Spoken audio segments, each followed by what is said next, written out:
کہ اگر آپ نماز پڑھ رہے ہیں اور آپ کو دل میں یہ احساس ہونے لگے کہ اتنے لوگ مجھے دیکھ رہے ہیں تو میں سیدھا ہو جاؤں نماز پڑھنے کے لیے، تو اگر لوگوں کے دکھاوے یا ریاکاری کی نیت آئی تو اس کو شرک خفی کہا گیا ہے۔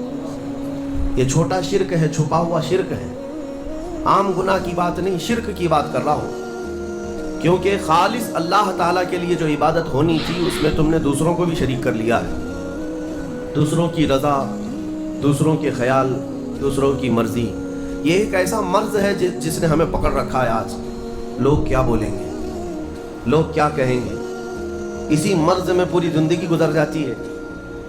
ڈھنگ کے طریقے اپنا نہیں پاتا ہمارا نوجوان صرف اسی بات پر کہ لوگ کیا بولیں گے۔